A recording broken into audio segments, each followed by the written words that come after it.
시니어분들의 자리 잡는 그날까지. 여러분, 오늘은요 귀한 분 한 분 모셨습니다. 저희 영상에서 28만 조회수 영상을 기록한 개인 택시 있죠. 개인 택시 하시는 우리 안혁택 선생님 모셨습니다.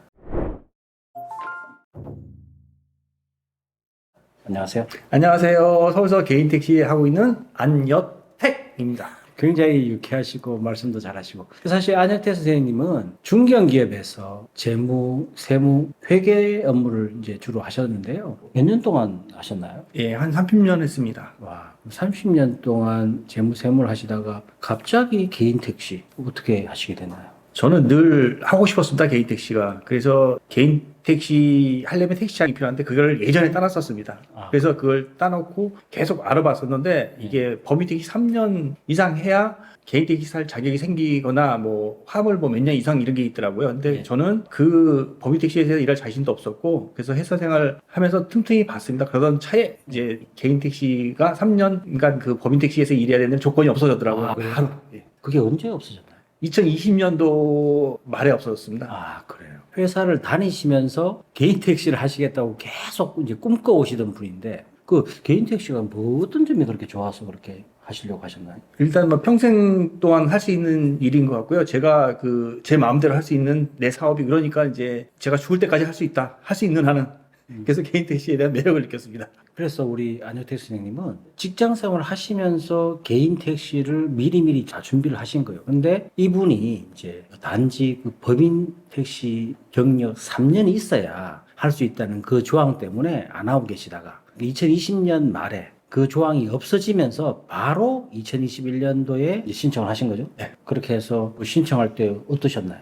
아주 통쾌했습니다. 짜릿했고 신청 접수가 참 힘들었는데 그게 딱 되고 나니까 너무 통쾌하더라고요. 정말 우리 자리 잡자 시청자분들이 개인 택시에 굉장히 많은 관심을 가지시고 어마어마한 댓글을 남기셨어요. 그래서 그 댓글에 대해서 우리 이제 안 선생님 모시고 한번 답을 한번 해보는 그런 시간을 한번 가지도록 하겠습니다. 그래서 개인 택시를 이제 내가 준비를 해야 되겠다. 그러면은 어떻게 해야 되는지 일단 순서를 좀 말씀드리면요. 일단 개인 택시는 제일 중요한 게, 예전에는 법인 택시 경력 3년이 없어지면서 교통안전진흥공단에서 택시 운전 교육 훈련이 5일간 진행이 됩니다. 이게 진짜 신청하는 것도 힘들다는 거예요. 왜냐면은 지금 사람이 어마어마하게 많은 사람이 접속을 해서 신청을 하니까 정말 힘들었는데, 우리 안 선생님은 바뀌자마자 그 법인 택시 경력이 3년이 없어지고 바뀌자마자 바로 신청하셔서 그때 어떠셨는지 한번 말씀해 주세요. 신청하실 때. 신청할 때 너무 많은 사람들이 접속을 하다 보니까 접속이 안 되더라고요. 그래서 힘들었고, 저 같은 경우 제가 3월에 교육을 받았는데 1월부터 2월까지는 접속 실패했고 3월 달에 접속이 3월 달에 됐어요. 그래서 3월 달에 신청이 돼가지고 3월 달에 교육받고 바로 시작했습니다. 그만큼 사람이 많다는 거죠. 네, 맞습니다. 요즘도 그렇겠네요. 그렇죠. 그래서 그 교육 수료 필증을 받으셔야 택시를 할 수가 있는데, 택시 운전을 하기 위한 이제 구비 서류는 이런 게 필요합니다. 교육 수료 필증, 이게 이제 교통안전진흥공단에서 하는 교육 수료 필증을 받으셔야 되고, 이거는 5일간의 교육인데 어떤 내용인가요? 주로 이론하고 실기 하는데 거기서 우리가 운전면허 시험 볼 때 그런 것처럼 코스가 다 있어요. 거기서 코스에 합격을 해야 돼요. 주로 실기인가요? 이론 시험도 보고 실기 시험도 보는데 교육까지 다 못 봤습니다. 교육 받을 수 있는 그 곳이 두 군데라고 하시는데 어디인가요? 상주하고 화성에 있습니다. 경북 상주하고 경기도 화성에. 모든 개인 택시를 하시고 하는 사람들은 이 두 군데에서 교육을 받으셔야 된다. 그렇죠. 상주에서 교육받는 경우는 숙박이 가능하고요. 그 들어가서 합숙. 근데 상주는 숙박이 가능한 반면에 화성은 숙박 시설이 없습니다. 그래서 왔다 갔다 출근 퇴근해야 되는데, 그 차가 무료 셔틀버스가 서울역에서 와서 서울역에서 타고 다녔습니다. 저는 서울역에서 5일간 계속 옵니다. 아침에 9시까지 가서 저녁 6시에 이제 오는데, 그때 출근 퇴근 이게 다 시켜져요. 그 서울역까지. 그래서 그거 타고 다녔습니다. 5일간. 그래서 이론하고 실기를 5일간 받는 거죠? 그렇죠. 그렇게 테스트를 받나요? 네, 테스트 받아서 마지막 날 테스트 받아가지고 합격하면 이게 나오는데, 근데 100% 합격했습니다. 저희 거의 다가 그 5일간 받으면은 이제 교육 수료 필증은 이제 받는다고 하는군요. 그리고 나서 이제 교육 수료 필증을 받았어요. 그 다음에는 이제 어떻게 해야 되나요? 그 다음에 이제 그걸 갖고 서류 쭉 해가지고 이제 신청을 구청에다 제출하면은 거기서 개인 택시 자격증이 나오죠. 여기에 이제 필요한 서류가 이제 첫 번째는 이제 교육 수료 필증, 신규자 교육 수료 필증이 필요하고요. 두 번째는 경찰서에서 발행하는 무사고 운전 경력 증명서입니다.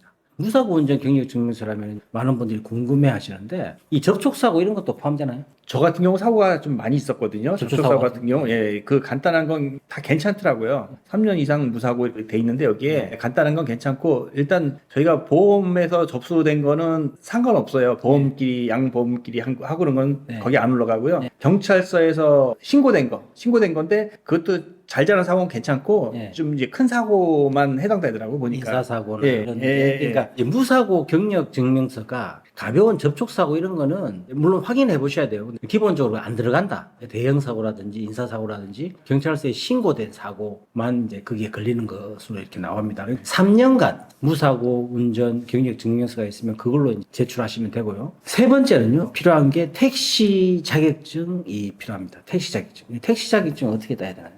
택시 자격증은 교통안전공단에서 접수해서 시험을 봐서 합격하면 되는데 이거는 뭐 그렇게 어려운 것 같지는 않습니다. 책을 한번 보고 바로 합격할 수가 있을 것 같습니다. 저 같은 경우 책을 안 보고 합격을 했습니다. 이론인가요? 예, 이론만 봅니다. 아, 한 번에 합격했습니다. 저 같은 그러니까 택시 자격증은 교통안전진흥공단에 가서 이제 이론만 시험 보시면은 따실 수 있는데 크게 무리는 없다 이렇게 말씀하시는 거. 그 다음 이제 서류가요. 정밀검사. 정밀검사라고 하면은 어떤 건가요? 시력이나 이런 건가요? 예, 정밀검사 판정표는 그 자동차 검사소에 가면은 다 테스트하는 게 있어요. 뭐 시력 같은 거, 생명, 색양 뭐 이런 거 전부 우리가 다. 그 예. 운전면허 갱신할 때 받는. 예, 그거 그러니까 얘기하는 이 겁니다. 정밀검사 판정표라는 거는요, 우리가 보통 운전면허증 갱신할 때 받는 그걸 보시면 돼요. 정밀검사 이제 판정표가 필요하고, 그 다음 게 이제 건강진단서, 그 다음에 인감과 이제 초본 뭐 이런 게 필요하고요. 그 다음에 이제 운전면허증. 이렇게 해서 요게 다 준비가 되면 요걸 갖다가 어디다 내는 거죠? 구청에다 제출합니다. 구청에다가 제출하는데 구청에서는 또 확인하는 게 있다고요? 네, 범죄 경력 그런 거 거기서 다 조회를 해보거든요. 큰 거 같은 거는 안 되고.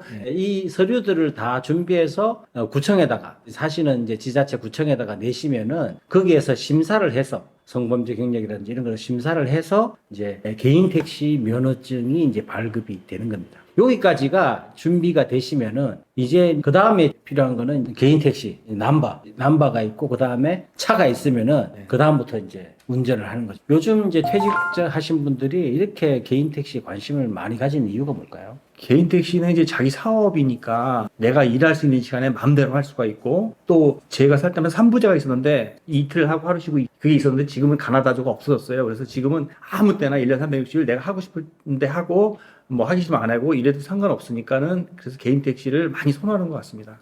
그러니까 가장 중요한 게 이런 것 같아요. 예전에 법인 영업 택시 경력 3년, 그 다음에 3부제, 이틀 일하고 하루 쉬어야 되는 그 부제. 그렇죠. 이 3부제가 없어졌다는 거예요. 그러면 내가 개인 택시만 준비가 되면은 그냥 나가서 일하면 되는 겁니다. 나가서 움직이면은 이제 돈이 들어오는 그런 게 되니까 아무래도 이게 상당히 요즘 많은 분들이 관심을 가지는데 관심 가지시는 이유가 바로 이런 이유가 아닌가. 그래서 지금 그러면 우리 안 선생님은 그때 당시에 서울시에서 남바값을 얼마 지불하셨나요? 21년도인가요? 제가 살 때 당시에 네. 8,700 주고 샀습니다. 8,700만 원을 그때 당시에 네. 서울시의 개인 택시의 남바값은 8,700인데 요즘은 얼마 정도? 지금은 1억 2천 정도 가는 것 같습니다. 지금 1억 2천이요. 이거 21년도에서 지금 3년 열심히 벌었는데 이미 또 이 부동산처럼 올라가 버렸네요. 그렇죠. 부동산처럼 집값하고 똑같이 생각하면 됩니다. 이게 집값처럼 문서가 있어가지고 그게 이제 오르고 내리고 하는 거니까 이거는 뭐 어디 그냥 집값처럼 투자 개념이라고 생각해도 상관없습니다. 예. 이게 사람들이 모이는 이유가 이 수요가 많으니까 당연히 면값이 올라가는. 그렇죠. 그러니까 이게 8,700에 사시는데 지금 1억 2천이 됐다는데 혹시 다른 지역은 좀 아시는 데는 있으세요? 다른 지역은 뭐 세종시 같은 경우는 2억 넘은 지 훨씬 엄청 오래됐고요. 세종시. 지역마다 다 틀리기 때문에 정확한 거는 자료를 좀 봐야 될 것 같습니다. 예. 2024년도 기준인데요. 부산 1억 100만 원, 인천 1억 2천만 원, 대전 1억 1,200만 원, 광주 1억 3,500만 원, 제주 1억 6천만 원, 세종시 2억 2천만 원 이렇습니다. 예. 울산이 이제 9,700만 원, 예. 대구가 한 5천만 원 정도 되네요. 예. 예, 일단 이렇게 2024년 기준인데 약간의 좀 차이는 있어요. 근데 이제 우리 안쌤이 아시는 그 정도 범위 내에서 이제 이야기하시는 거니까 이것처럼 전국에 있는 지자체의 넘버 가격을 말씀을 해주셨는데 보니까 대체로 1억이 다 넘어요. 세종시 같은 경우는 2억이 넘는다는 거죠. 그러니까 그만큼 그 이상을 번다는 걸로 이해하시면 될 것 같고 이제 어쨌든 뭐 대도시 기준으로 해서 말씀 주셨는데 이 정도의 금액이 이제 향후에는 사람들이 더 많아지면 더 올라가는 그런 시스템이 되겠죠. 그렇죠. 그래서 이거 재테크로도 상당히 좋겠다 이런 생각이 드는데 어떠세요? 재테크로 상당히 좋습니다. 예. 선생님도 지금 네. 8,700에 사셨는데 네, 저도 서울시가 1억 2천. 예. 근데 1억 2천 주면은 파시겠어요? 아니요, 지금 안 팔죠. 저는 지금 왜냐면 제가 생각해도 할 수 있는 데까지 할 거라고 네. 생각하고 있기 때문에 뭐 팔 생각은 전혀 없습니다. 근데 시세는 자주 알아봅니다. 예. 그러면 서울시에는 지금 한 개인 택시 얼마 정도 돌아다니나요? 제가 정확한 개인 택시가 돌아다니는 건 정확한 건 모르겠지만은 어마어마하게 많습니다. 많죠. 아무래도 좀 그런 게 있을 것 같아요. 많아요. 많긴 많아요. 많은데 그걸 더 늘리지는 않죠. 예, 그렇죠. 예, 정해져 일단 있는 거니까. 정해져 있는 예, 거예요. 예. 예, 그래야지 이제 기사님들 보호, 이제 수입에 대해서 보호가 예, 되니까요. 예. 그런데 이제 지금까지 개인 택시를 어떻게 시작하는지 그리고 왜 이렇게 사람들이 모이는지에 대해서 이제 설명을 드렸는데요. 1부는 여기서 마치고 2부에서는요. 여러분들이 가장 궁금해했던 개인 택시를 하면은 하루에 얼마를 벌고 또 비용이 얼마나 되는지를 2부에서 한번 말씀드리도록 하겠습니다.